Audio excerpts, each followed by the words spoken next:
O to be é simplesmente o verbo mais usado no inglês. Ele é o verbo mais usado na língua inglesa. Mas é muito fácil a gente entender a razão disso. É porque ele é uma única palavrinha. Uma única palavrinha que corresponde a dois sentidos.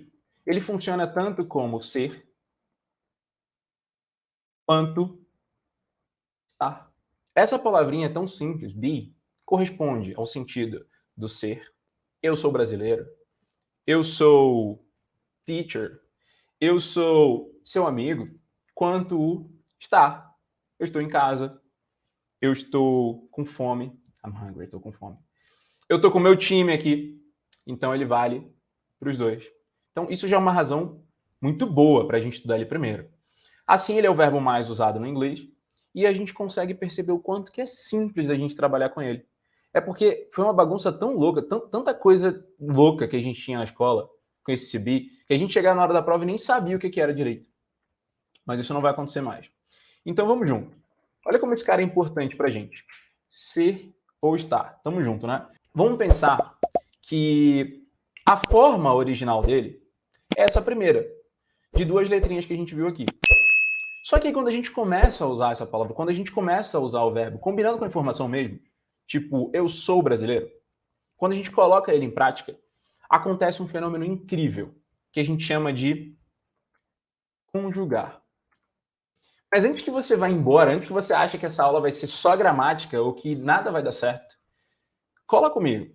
Eu vou te apresentar conceitos que são muito simples, mas que a gente talvez não tenha aprendido da maneira correta. Talvez a gente não tenha entendido como eles devem ser de verdade. Então a gente pensa na palavrinha conjugar, ela significa simplesmente unir, juntar. E o que a gente faz quando começa a trabalhar com o verbo, a colocar ele numa informação de verdade, é unir, é juntar o verbo com a pessoa que está relacionada com ele. Nesse momento, na conjugação, a gente junta o verbo, que representa uma ação, com uma pessoa ou um pronome. Teacher, vai ficar muito complicado isso. Não vai, porque a gente vai dar o nome correto para tudo. A gente entendeu que conjugar é unir. Então a gente está começando a juntar o verbo, que é uma ação, como ser ou estar, com um pronome. Olha como isso é tranquilo da gente perceber. E o pronome, a gente tem uma definição muito clara para ele, para você nunca mais esquecer. Ele é a palavra que substitui o nome. A palavra que substitui o nome. Por exemplo, meu nome é Hugo, mas eu posso falar de mim mesmo como eu. Aqui eu tenho a Tirilu, mas eu posso chamar Luísa ou ela. E se eu estiver falando contigo, eu posso usar o teu nome ou você. Então você repara que o pronome é simplesmente a palavra que a gente usa para substituir, para não ficar repetitivo, para não falar toda hora a mesma coisa. No momento da conjugação, que é unir uma coisa com a outra, a gente vai colocar essas duas coisas para funcionar. Esse combo começa a fazer a informação acontecer. Aí a gente lembra de uma coisa que a gente fez muito na escola, que era a própria conjugação, quando a gente começava a juntar. A gente tinha o seguinte: eu, tu, ele, nós, vós, eles. A gente pegava essa listinha de pronomes, aí os pronomes estão aí, que a gente usa para substituir o nome das pessoas. E a gente começava a combinar, a conjugar, a juntar com o verbo. Então, se a gente pega um dos sentidos do to be, que é o ser, vamos trabalhar com ele primeiro. Eu coloco ele aqui.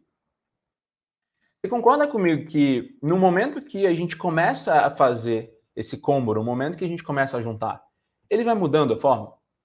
A gente fala o seguinte: eu sou. Very good, muito bom. Tu és. Beleza.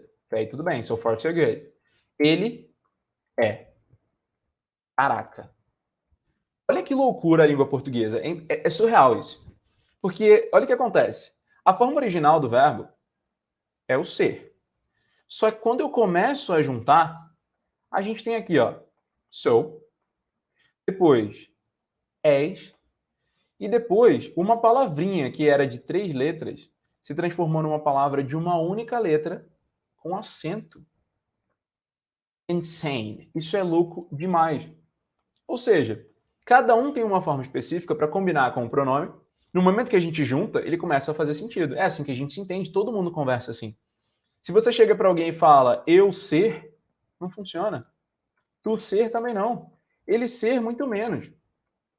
A gente sabe que tem formas específicas para fazer com cada um deles.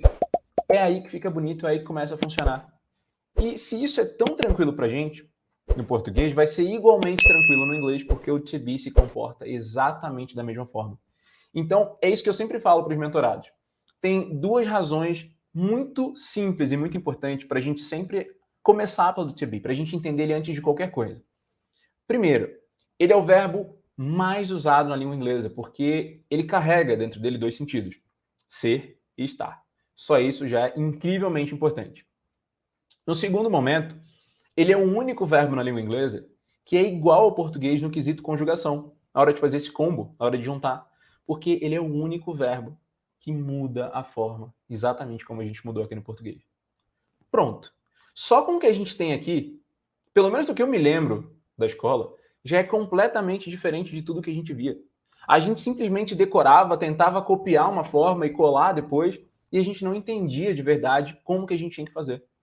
Então, o que a gente vai fazer juntos aqui é não só aprender o que colocar, mas como a gente fazer. Então, você está entendendo por que ele se comporta dessa forma. Tudo bem? Então, a gente está percebendo que, na verdade, é muito mais tranquilo do que parece. Na hora de falar português, de falar inglês, de falar qualquer idioma, a gente começa a juntar as informações na posição correta, no momento certo, para elas fazerem sentido. É isso que dá liga, é isso que faz funcionar. Concorda comigo que se eu faço o seguinte, olha só.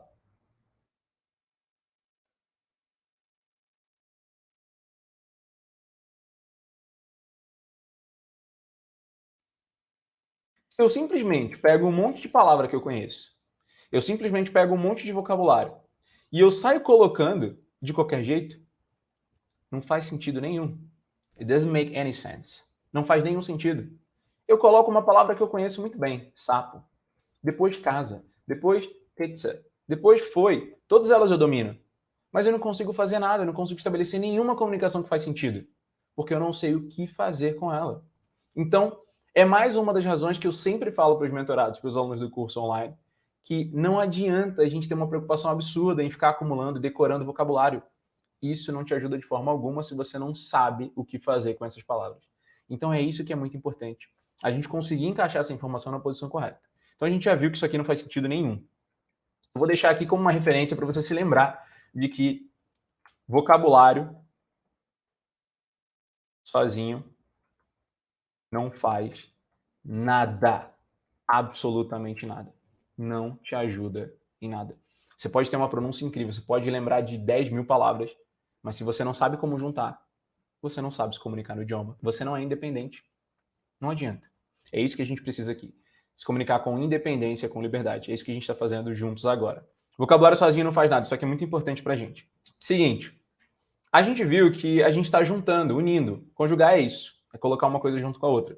A gente está unindo o pronome, que é fundamental para se comunicar. Eu tenho que falar quem é que faz alguma coisa. E esse faz vem com o verbo.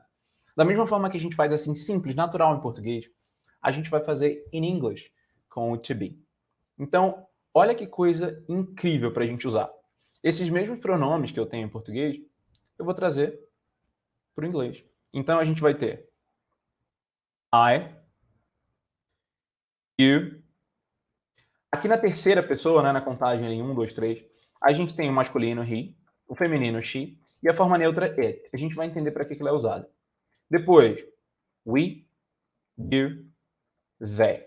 Então, vamos lá. Vamos começar a fazer esse combo agora, de novo, só que em inglês. Para você usar o to be de maneira definitiva, de uma vez por todas. Tudo que você não aprendeu ao longo de anos e anos tentando decifrar o to be ou tentando decorar, que é uma coisa absurda, esquece isso. Você vai conseguir usar agora com independência. Então, a gente sabe que o nosso original é o be e a gente vai brincar com ele. Porque da mesma forma que a gente troca o ser virou sou, és e por aí vai no português, a gente vai começar a trocar também no inglês. Olha que tranquilo. A gente tem I am, you are, o he, o she ou it combinam com a forma is. Depois, aqui no plural, nós, vós, eles é muito tranquilo, porque todos são iguais. Are, or, are. Tranquilo. Vamos deixar em azul para a gente lembrar que esse combo está sendo feito com o be. Então, essas formas em azul são as formas do verbo to be. Olha o que a gente fez aqui. Que coisa incrível. A gente percebeu que acontece exatamente igual à língua portuguesa. Então, do mesmo jeito que a gente usa no português, a gente vai usar no inglês. Olha que facilitador. Você não vai precisar mudar o seu pensamento em nada. Isso é muito tranquilo. A gente viu que o verbo tem a forma dele original. A gramática chama de infinitivo. É a forma pura dele, como ele é, como ele simplesmente existe. E depois a gente tem as formas conjugadas, que são essas que estão mudando aqui, nesse combo, né? Porque a gente entendeu que conjugar é unir. A gente está unindo o pronome, que é a palavra que substitui o nome, com o verbo, que representa uma ação. E um estado aqui também, no sentido do ser. Tranquilo. Aqui a gente fez igual com o be. A forma original é essa, mas a gente sabe que ele é muito semelhante ao português nesse caso, e ele é o único verbo no inglês que é conjugado dessa forma, e ele mudou para am, are e is. Então a gente faz esse combo. Lembrando, se o be tem o sentido de ser ou estar, no momento que a gente começa a aplicar isso daí, a trazer essa informação de verdade, eu vou traduzir de acordo com o sentido. Só depende do contexto, só depende da situação, do uso dele. Eu sou, eu estou. Tu és, tu estás. Tranquilo demais. Você que decide, depende de como você quer interpretar isso.